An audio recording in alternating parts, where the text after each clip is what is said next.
Hey everybody, welcome back to Breakfast with Bob from Clash Miami. My name is Bob Babbitt. We're brought to you by SFuels, HOKA, Master Spas, deboer Wetsuits, Premium Plus Sports, and of course our Challenged Athletes Foundation. And speaking of Challenged Athletes Foundation, from Challenged Athletes Foundation, Kelly Worrell joins us. Kelly, how are you doing? I am doing great, Bob. Thank you for having me. I'm happy to be here. I don't think I have been. I was in Long Beach when you raced. But that was probably the last time I saw you at a race venue. Because normally I see you all dressed up at different CAF galas. That's right. Yes. So growing up, what were your sports, or did you have sport? So actually, growing up, I was a little nervous to try different sports, but I played soccer in high school, and I got into running a little bit after high school. So I've always kind of, done running, but in 2013, my uncle and cousin were doing Ironmans, and they were just convinced me to give a little sprint triathlon in New Jersey a try. So I don't think I swam more than once or twice. I probably backstroked the whole thing.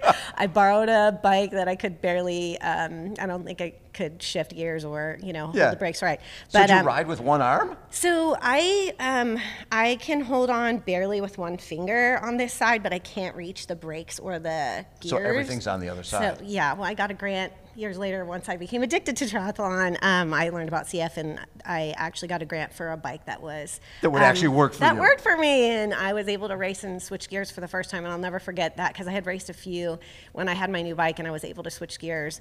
I had the biggest smile on my face the entire time because I just couldn't believe that everyone else had been racing this way, and it was just so much easier.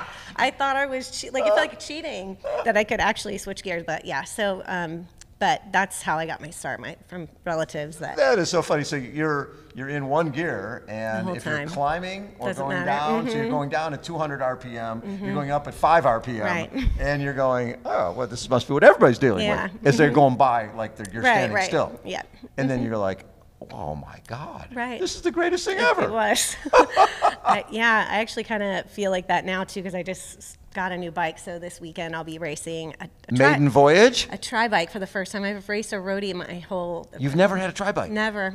Have you noticed a difference? Yes.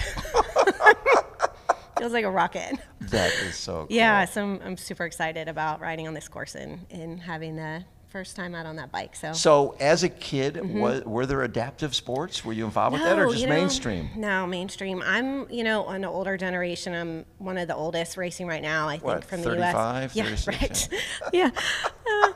Plus 10 or so. But there was never anyone else besides, I was always the only one in the room, no one in school. There weren't, there was no media around it or any representation on anything. Right.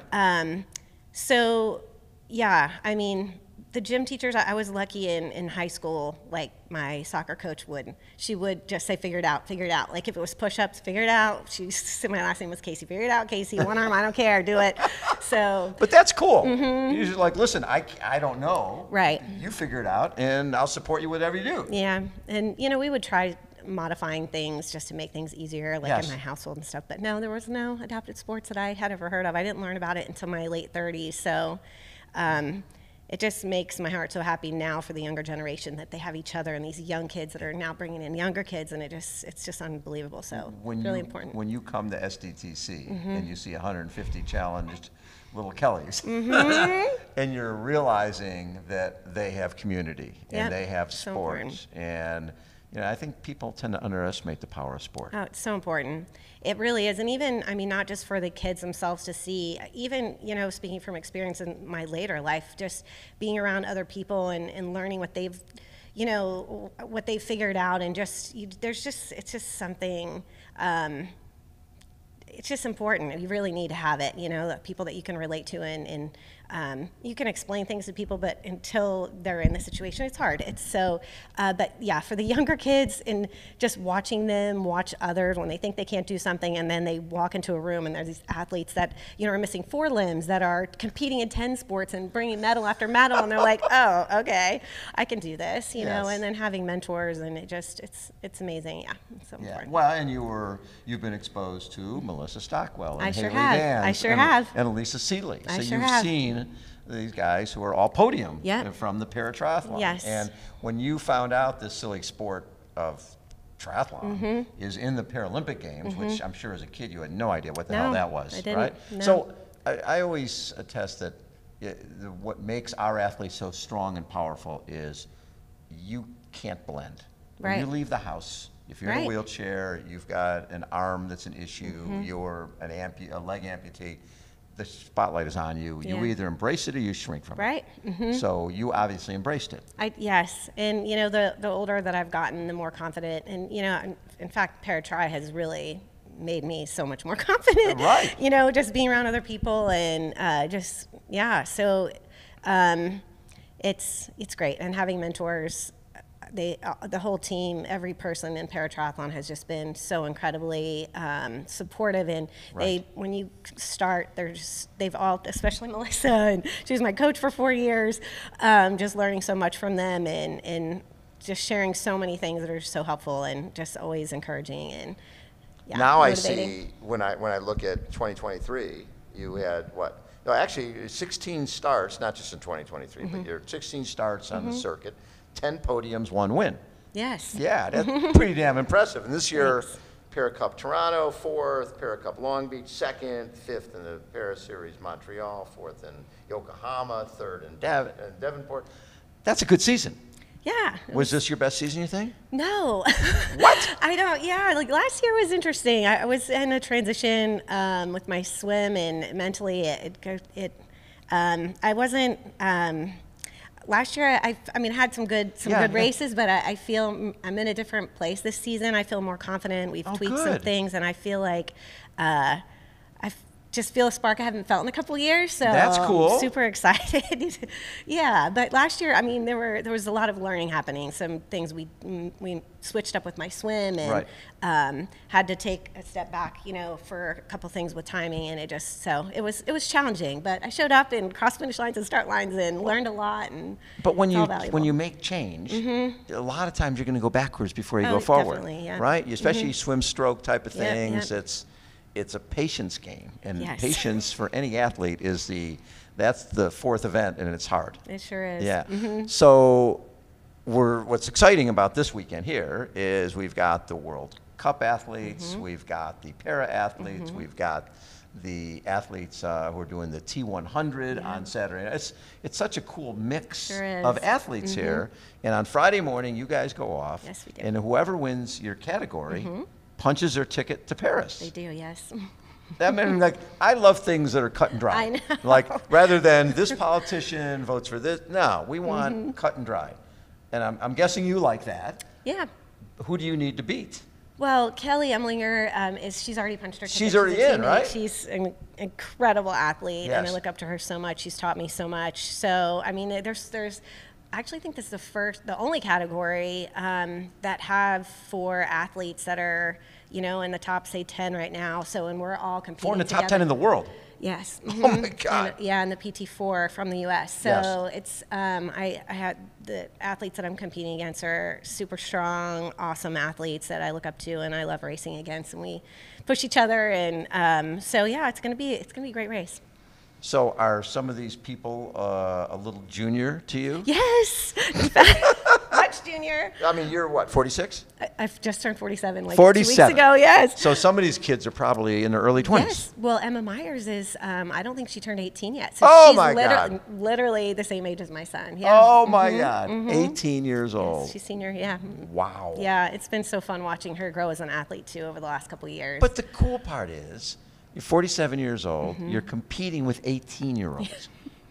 What could be better with that? Okay, it's great to go to the Paralympics, but the fact that you're probably in the best shape of your life, I'm guessing, right? You're racing better, we'll find out on Friday, but you're racing better, but you feel that you've gone up a plateau or so with the new bike, and obviously working on the swimming and the running has been there. So you're playing sort of with house money. Right? It would be nice to get the spot to Paris, and that's why you're here.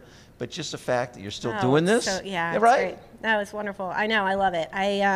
The journey has been so incredible in so many ways, and you know, whatever happens, I'm in it. I'm going to finish the season out. I have a personal goal to try to end up still, you know, hanging in that top 10 or top 9 in the Paralympic point period, and just see if I can do that as a personal goal, and whatever happens along the way, it does. But every chance I get to race with my team and teammates is a blessing, and it's just been an awesome journey. Well, and the street cred that comes from you racing at this level, when you go back and you do your clinics and camps, and it's like, true. wait, you're 47 and you're a Paralympic hopeful? What the hell? How's that happen? I know. It has to be something to transfer when you're talking. And I know the type of person you are, and you're dealing with parents who all the time, are questioning, this just happened to my child. Is there a future, right? Can they date? Can they, you know what? There's a lot of really difficult questions that who's better served to answer those than you? I love it. I do. And I all the time with parents. I speak to them all the time on, they'll call or in clinics. And that's a big part of my why, because I hear that, and I know that a lot of the young ones that I mentor or that look up to me and that I talk to and encourage all the time, I hear from their parents that they say that, well, they feel like they're going to quit, and they look at you and they keep pushing, and, you're so those are the things that really stick with me. And it's part of my why for sure. What's been your favorite part of working at CAF so far? Oh gosh, I feel like it's the best. I can't imagine being in any other position, honestly. I mean, I love it more than anything, and introducing people to sport, meeting people who are recently injured or have faced, any kind of life-changing event or even congenital, whatever, just introducing them to new sports, seeing them be so apprehensive and, well, I don't know, and I'm like, just come on, you can, watch. You can do it. Yeah, what's a big deal? And then having them, then next competing in these sports, and just, introducing them to community is so huge too. We have really, really grown a nice little community in the Northeast, and seeing the families get together and the kids, and I just love it. It's so rewarding, and I love everything about it. I mean, and how fun is it to put on sporting events and be with the people that you love to be around? I mean, really, it's great. Well, my favorite thing is that we come in at CAF at the point of trauma for a lot of people. What might be the lowest moment in their lives. And then you get to see that upward trajectory. They get introduced to a sport, to a piece of equipment. This morning we gave a grant to a young man here in Miami, and he's never had his own wheelchair basketball chair. Right? He was injured a dozen years ago. And he goes, I feel like I'm wearing a size 12 when I'm an 8. Right? So now he's going to get a chair that will allow him to be his best self, which is wonderful. Such a barrier for so many people. It really is. So I know that's the other thing, obviously, going into our grant season and reviewing grants and hearing all the story after story. And the best. It's the best. Because I know firsthand how life-changing it is. So that's it's really impactful. So love it. Well, best of luck on Friday. Bob. And thank you for everything you've done in the Northeast. It's been just seeing the numbers of clinics, the numbers of camps, the numbers of challenge athletes who knew nothing about us. But because of Kelly. No, thanks. You've changed. Starting it all.